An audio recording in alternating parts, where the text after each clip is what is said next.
Como cada lunes aprovechamos la oportunidad para tomarnos unos minutos en radio, algo que sigo sosteniendo es difícil en estos tiempos, de sentarnos a reflexionar, a pensar un poco y sobre todo a debatir, ¿no? Lo que va pasando en una Argentina que es sumamente convulsa desde que yo tengo tiempo, razón y desde que la Argentina es Argentina.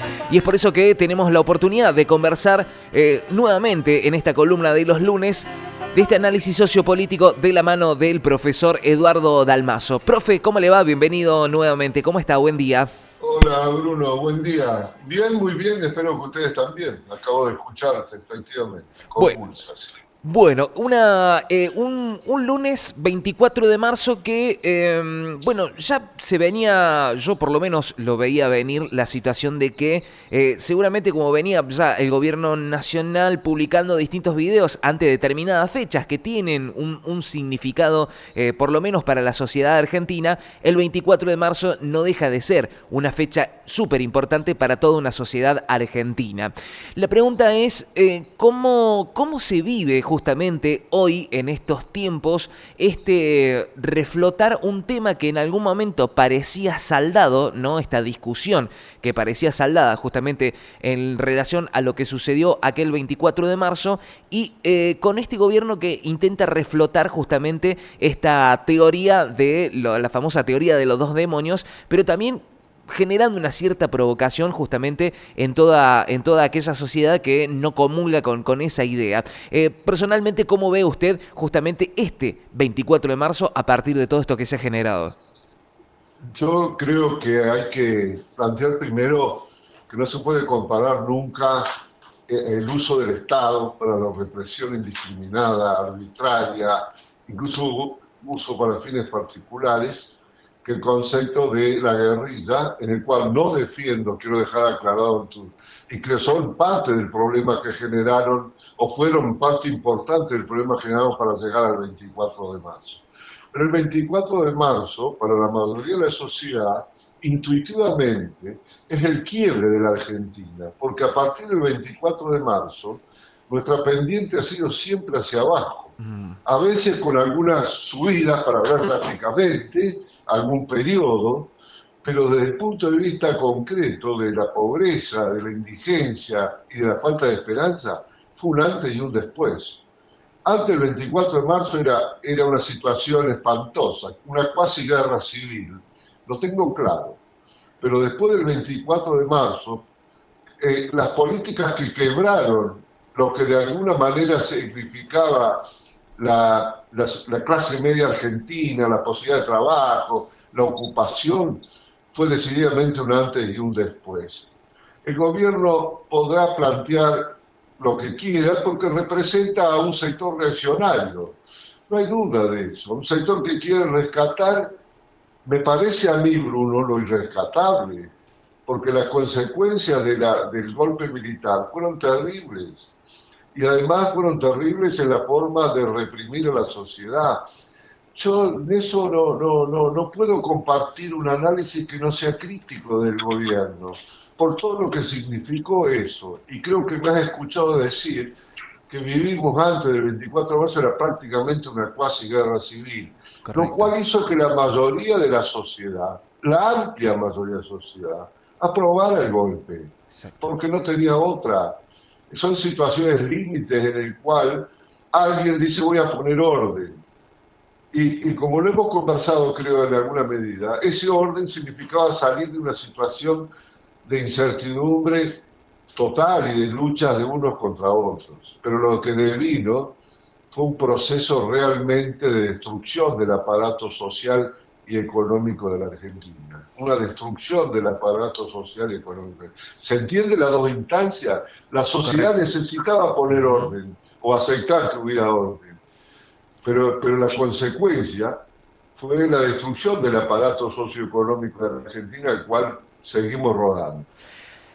Ahora, profe, en esto yo me suceden dos cosas, ¿no? Cuando yo era joven, no había un otro discurso, sino el único unificado, si se quiere, que era justamente revisar todo lo que había acontecido durante esa época y casi no había ningún tipo de discusión, ¿no? Casi había una unanimidad en el rechazo justamente de todo lo que el Estado puso a disposición en todo ese aparato represivo frente a esa gran cantidad de personas que no solamente fueron secuestradas, torturadas y desaparecidas, sino muchas también tuvieron que exiliarse.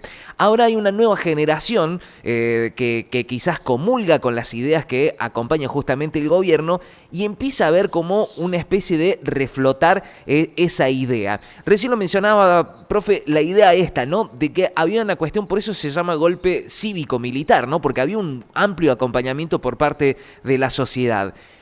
¿Piensa que hay un terreno que se prepara para que haya justamente un consenso?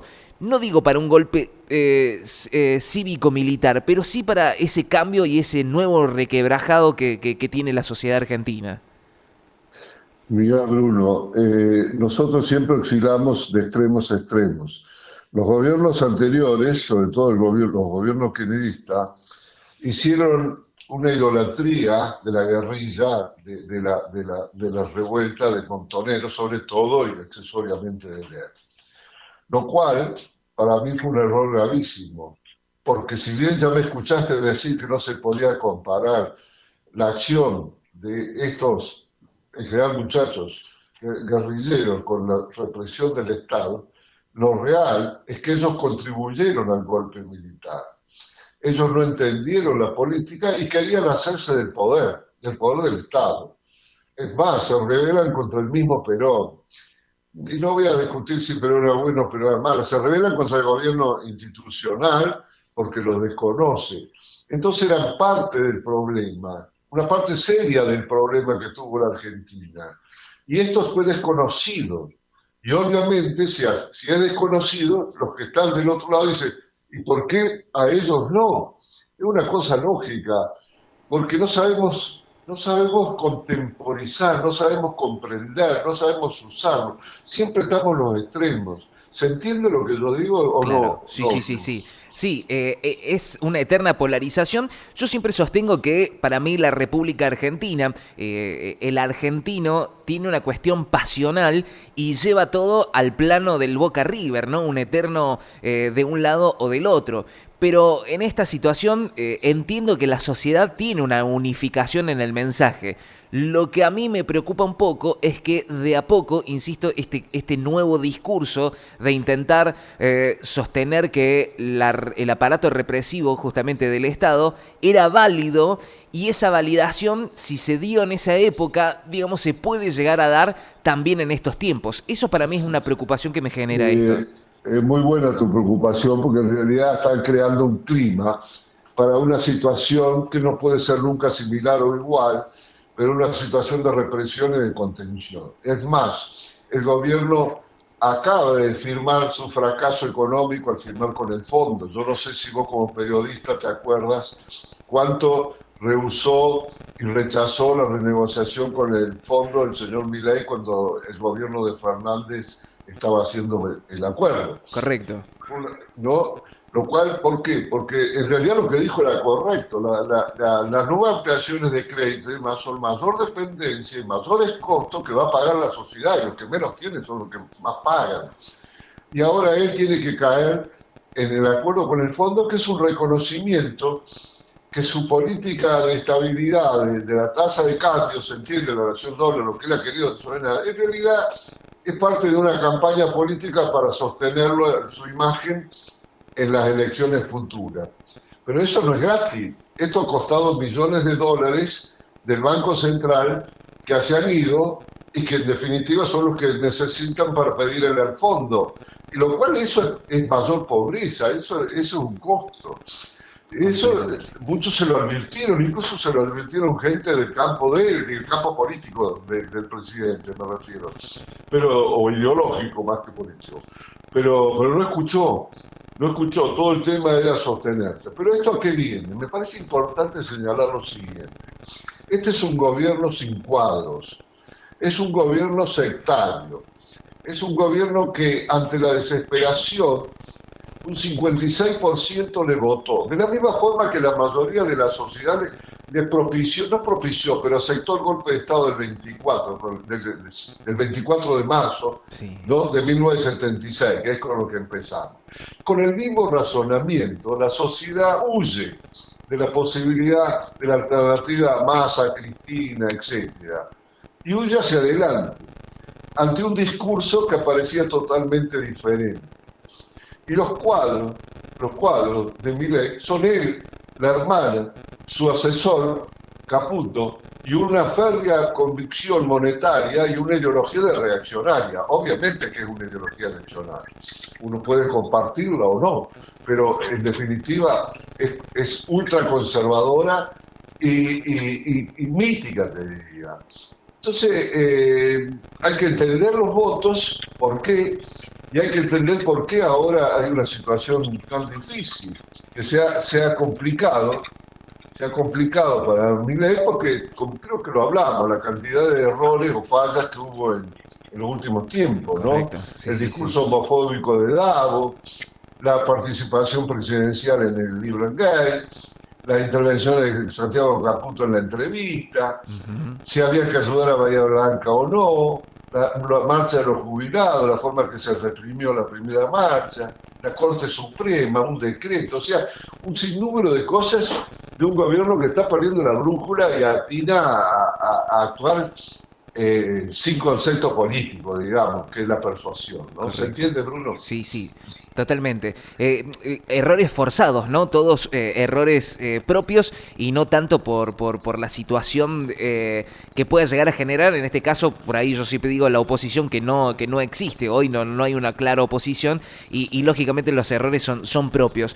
Volviendo un poco a lo que refiere justamente al feriado del día de hoy, y recién mencionaba esto, ¿no? Este nuevo endeudamiento, este nuevo volver al Fondo Monetario Internacional, pienso yo y quiero compartir esta opinión y me gustaría saber cuál es su mirada, profe, con respecto a esto, ¿no? Yo creo que además, más allá de la gran ruptura en el tejido social y además de la desaparición de toda una generación en esa época, creo que también uno de los problemas más grandes que dejó la dictadura fue justamente un endeudamiento, que esos coletazos duran hasta el día de hoy, ¿no? Porque luego hubo una nacionalización de de esa deuda que justamente tomaron algunos privados. ¿Cómo mira usted justamente esta cuestión económica que poco se habla, ¿no? de la época de la dictadura?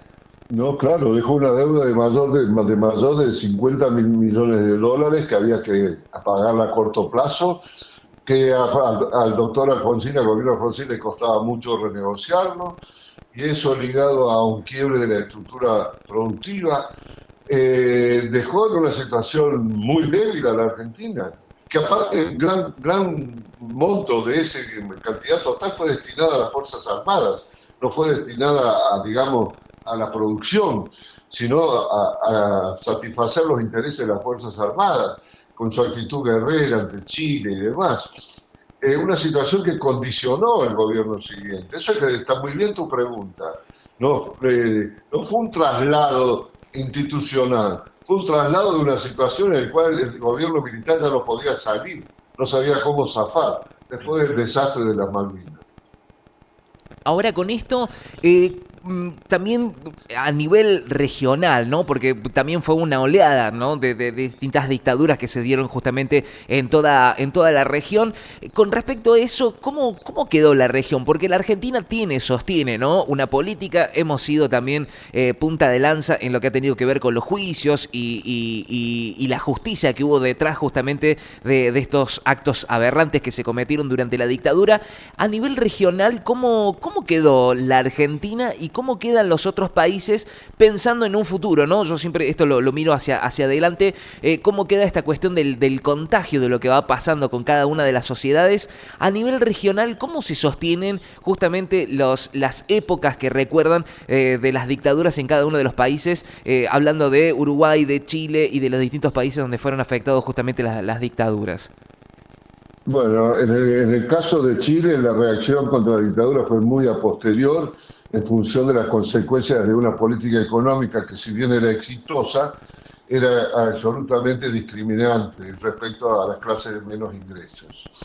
Empieza esa resistencia, pero el poder de Pinochet, la capacidad de Pinochet para instalar la ideología neoliberal fue muy fuerte en una sociedad que es muy diferente a la nuestra, la sociedad. Ustedes capaz que la conozcan mejor que yo, pero yo viví en Chile y es una estructura social muy diferente a la de Argentina, a la que era de Argentina en realidad. Claro. Ellos ellos sí tienen una mayor disciplina, esa mayor disciplina socioeconómica y disciplina política les puede permitir salir de algo que es bueno que lo toquemos y podemos volver sobre eso, de una crisis internacional, una crisis económica muy fuerte, política, que nos va a afectar a todos. Brasil está afectado en una situación de debilidad en este momento, es un monstruo comparativamente, pero tiene una debilidad interna muy fuerte porque los sectores de menos recursos son extensísimos, son cantidades muy significativas y es muy difícil lograr un crecimiento que armonice el conjunto del cuerpo social de los brasileños, a pesar de los esfuerzos que hizo Lula, sobre todo en las administraciones anteriores. En esta administración le está costando porque hay una crisis económica internacional y cuesta todo el desarrollo del comercio y las relaciones de cambio, de moneda, de valor, afectan a nuestros países. Nosotros tenemos el caso de la baja del precio de los commodities, ¿no? Sí. Que esperamos salir con todo el tema de los proyectos mineros y petroleros. Entonces, la situación de ellos, sobre todo la de Brasil, es más difícil que la de Chile, porque incluso las corrientes neoliberales y pro-golpistas tienen una fuerte inserción en el caso de Brasil. Cosa que no ocurre, me parece a mí, tanto en el caso de Chile, que se ordenó de otra manera. Pero son sociedades que de alguna manera buscan la solución política, cosa que nosotros evidentemente no la buscamos, porque siempre vivimos en los extremos. Totalmente, totalmente. En esta cuestión justamente de los extremos, ¿piensa que puede haber una radicalización de uno de los extremos a partir, insisto, de esta cuestión ideológica, ¿no? El gobierno intenta a través de sus discursos fortalecer esta idea de la batalla cultural. ¿Piensa que a partir de la llegada justamente de este gobierno, de los discursos que sostiene, se puede llegar a radicalizar aún más y crear una base mucho más amplia de la que hoy tiene con respecto a esos discursos que sostiene? Hay dos factores ahí. Lo primero, que es imprevisible, pero lo segundo es según cómo le vaya la economía. Claro. Si la economía le va mal, ese discurso no va a tener la fuerza que pudiera tener si el gobierno es exitoso en su política económica. Porque en definitiva, la gente, el pueblo, quiere paz y trabajo. Ahora, si su desarrollo económico es negativo, esa posibilidad existe, pero va a ser mucho menos impactante que en el otro caso, ¿no? Claro, completamente. Esto también está aparejado, ¿no?, en esta idea de sostener en paralelo, ¿no? Me parece que, esto es una mirada personal, ¿no? Me parece que sostiene mucho más la idea de dar una batalla cultural y no tanto enfocarse en lo económico, porque, bueno, evidentemente, como recién lo mencionó usted, ¿no?, volver de nuevo al Fondo Monetario es una política que evidentemente no le está funcionando. Ya es cierto que otros economistas lo mencionaron, de hecho hasta el propio lo que él muchas veces lo mencionó como uno de sus admiradores, bueno, por ser crítico hasta terminó despidiendo a la hija, ¿no? Digo, por tener una mirada completamente distinta de lo que sucede. Para ir cerrando esta columna, quería consultar ¿qué mirada tiene con respecto al día de hoy, específicamente hoy? ¿Por qué digo el día de hoy?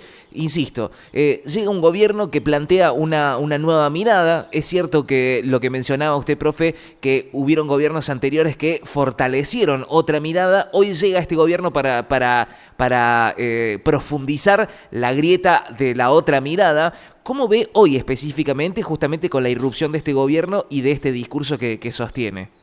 Bueno, lo veo como, desde el punto de vista del discurso, un discurso de confrontación que exaspera, algunos lo aplaudirán, pero el conjunto como sociedad la exaspera, la divide.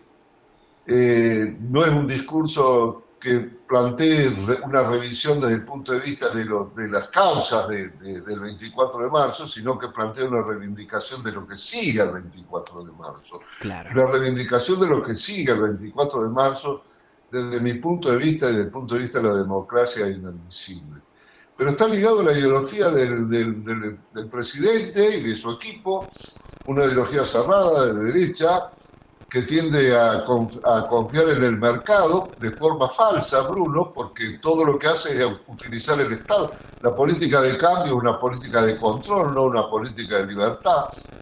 Pero volviendo a tu pregunta, yo creo que ese intento del gobierno va a depender en su crecimiento del éxito que tenga económicamente. Pero también es un llamado a esos sectores que jamás asumieron la crítica de lo que contribuyeron a ese golpe fatídico golpe. Para mí el 24 de marzo, y para todos debería ser un hecho triste. Esté uno de donde esté, un hecho triste, porque ese 24 de marzo significó el comienzo, o precipitó el plano de inclinación negativo a la decadencia argentina. No hay nada que celebrar. No hay nada que celebrar, hay que estar triste. O eso sería lo normal, lo natural.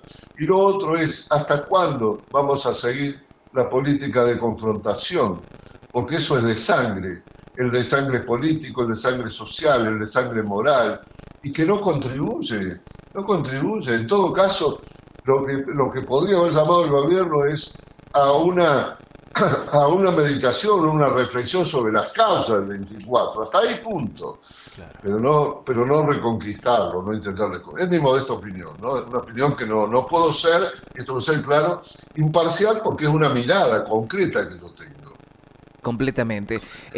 Profe, muchísimas gracias por dedicarnos este tiempo, sobre todo hoy el feriado, a tener la deferencia de poder conversar un ratito con nosotros. Nos satisface también la posibilidad de poder conversar esto y tratar de encontrar otra mirada también de lo que va aconteciendo en una fecha tan importante como la del día de hoy. Profe, muchísimas gracias por su tiempo y nos estamos encontrando la próxima semana. Gracias a ustedes, Bruno. Que sea un buen día y ya sabés lo que pienso. Saludo a la audiencia. Muchísimas gracias. Un abrazo muy grande. Estuvimos conversando con el profesor Eduardo Dalmazo en este análisis sociopolítico que intentamos hacer aquí en la mañana de No la ven por la Casa del Rock Argentino. Bueno, justamente en una fecha tan importante, tan relevante para la historia argentina como es la de este 24 de marzo.